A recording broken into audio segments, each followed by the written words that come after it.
Bapak Ibu, seperti yang Bapak Ibu bersani bahwa saya dalam kondisi tunanetra total, Bapak Ibu ya. Tunanetra total, tidak bisa melihat, kalau bahasa Inggrisnya wuto. Itu bahasa Inggrisnya.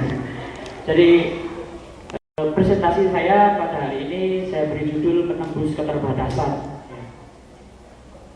Jadi Bapak Ibu, setiap kita, siapapun kita, apapun kondisi kita, apakah kita buta, apakah kita bisu, apakah kita lumpuh, apakah kita apapun, kita mempunyai ini, 3 kekuatan yang luar biasa ini Bapak Ibu, termasuk Bapak Ibu semua.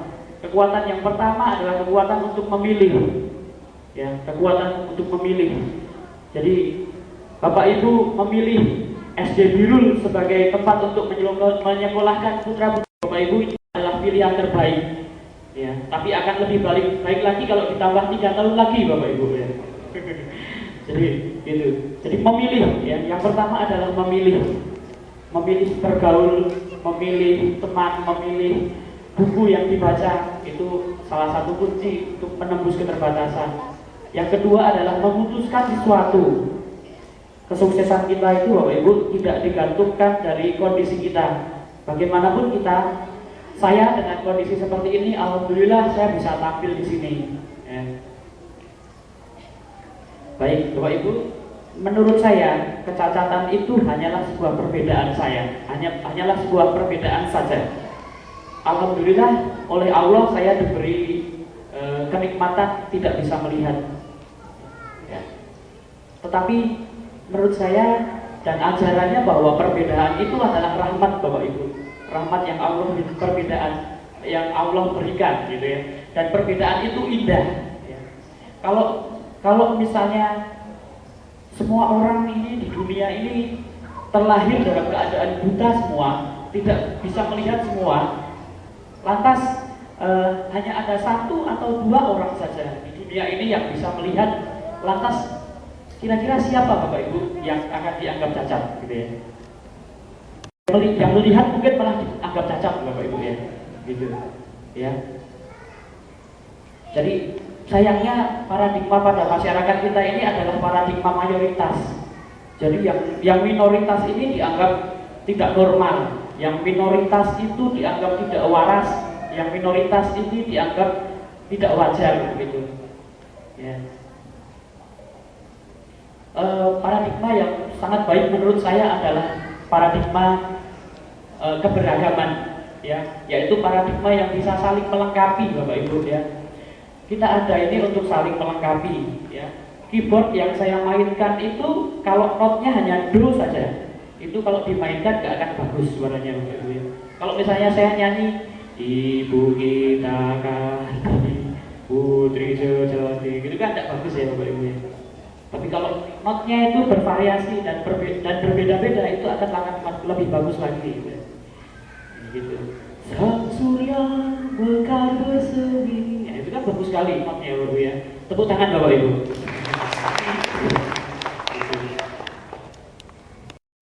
Bangsa kita pun juga mengajarkan sebuah paradigma Bhinneka Tunggal Ika ya. Walaupun berbeda tetapi tetap satu. Jadi mari Bapak Ibu kita saling menghargai perbedaan ya. Bisa melihat, tidak bisa melihat, bisa berjalan, tidak bisa berjalan, itu hanya sebuah perbedaan saja Bapak Ibu. Jadi tidak ada yang cacat di dunia ini, karena memang Allah itu menciptakan umatnya dalam keadaan sempurna Bapak Ibu. Ya,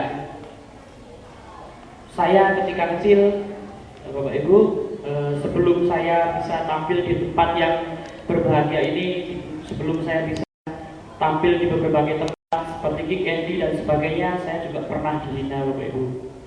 Saya sering ketika kecil itu dikatakan picak gitu ya. Pada waktu itu saya tidak tahu Bapak Ibu, picak itu artinya apa gitu ya. Yang saya tahu pada waktu itu hanya picak-picak di dinding ya. Ya kan, kalau itu kan lagu anak-anak begitu ya Bapak Ibu ya. Nah, itu saya tidak tahu picak itu apa, saya hanya mengadukan itu. Bu, aku dionek picak. Tidak apa-apa Le, buktikan bahwa dengan keadaan kamu seperti itu, buktikan bahwa suatu saat kamu bisa menjadi orang yang hebat, kamu bisa menjadi orang yang sukses gitu. Pertama belajar musik itu saya main gitar Bapak Ibu usia 5 tahun. Jadi gitarnya sama saya gede gitarnya Bapak Ibu. Dulu tangan saya sampai kapalan nih, pada rusak tangan saya. Terus kalau mau main gitar itu gitarnya di apa ya istilahnya digantungkan di tempat yang tinggi gitu ya. Tapi tetap gitar itu saya ambil dan pokoknya saya harus bisa main gitar begitu ya. Nah gitu. Pertama saya belajar gitar sampai SMP itu saya sering ya main gitar begitu Bapak Ibu ya. Nah setelah itu usia 6 tahun saya sekolah di SLB di LAT Klaten, tempat saya mengajar sekarang Bapak Ibu. Tempat saya mengajar. Dulu orang katanya SLB itu sekolah necah. Pokoknya kalau Joko Sembung naik ojek nggak nyambung cek gitu ya. SLB itu kan dianggap begitu ya. Nah kalau Joko Sembung naik silang gimana Bapak Ibu?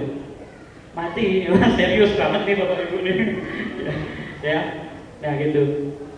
Dulu SLB itu dianggap sekolahnya orang-orang yang seperti itu. Tetapi Bapak Ibu bersani, saya adalah lulusan SLB dan saya bisa berada di tengah-tengah Bapak Ibu semua. Ya. Banyak guru yang membimbing saya, banyak guru yang mengajarkan saya. Di Jakarta ada Pak Jamil Al-Zaini, di Sragen ada Pak Dodo dan Pak Kusnadi gitu ya. Jadi saya bisa tampil di kesempatan yang baik ini. Bapak Ibu, tidak hanya hinaan yang saya alami, tapi diskriminasi juga saya pernah alami Bapak Ibu.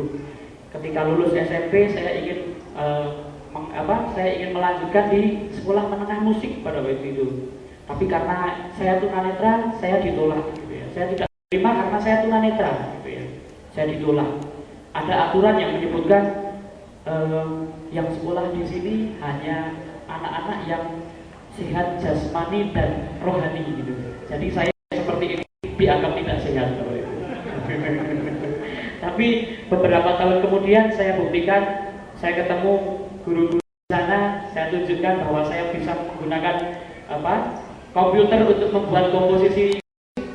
Terhira-hira juga mereka ya ternyata kamu bisa ya kerja seperti ini. Aku juga gak nyangka kalau aku bisa. Begitu baru diskriminasi pernah saya alami, termasuk dalam lomba nyanyi saya juga pernah. Sering sekali saya tidak boleh ikut karena saya tunanetra gitu ya. Saya pernah mengikuti bintang radio televisi pada waktu itu. Kalau sekarang kan ajang bergengsi ya, kayak IFB, X Factor dan sebagainya itu. Dulu saya tidak boleh ikut Bapak Ibu ya. Tapi alhamdulillah saya tetap ikut dan alhamdulillah saya juara 3 Bapak Ibu ya. Dan saya juga pernah menjadi juara 1 bahasa suara pelajar ya. Dan juga ada juga juara 2 pop singer se-DJ Jateng. Pada waktu itu pesertanya ratusan dan saya adalah satu-satunya peserta yang tunanetra Bapak Ibu. Alhamdulillah saya juara 2 gitu ya. Ya, SMA saya alhamdulillah saya sekolahnya di SMA Muhammadiyah dan inilah SMA Muhammadiyah ini sangat lengkap ya. Jadi sangat baik sekali jika Bapak Ibu memilihkan putra-putri Bapak Ibu untuk menyekolahkan di SMP Muhammadiyah ini ya, karena di Muhammadiyah itu cakupan agamanya sangat luas sekali ya. Ada iman atau akidah, ada Islam ya, lalu ada akhlak atau karakter gitu ya. Sebenarnya akhlak itu kalau sekarang dikenal dengan karakter itu zaman dulu belum mendengungkan karakter, tapi Muhammadiyah sudah mengajarkan akhlak gitu ya. Tepuk tangan buat Sri dulu. Kuliah saya masih biaya sendiri dengan tetap menjadi pemain campur sari dari kafe ke kafe, dari hotel ke hotel ya. Saya pernah juga didenda karena telat bayar kuliah gitu ya. Kuliah jarang masuk karena dapat banyak job ya. Dulu saya termasuk PFDK Bapak Ibu. PFDK itu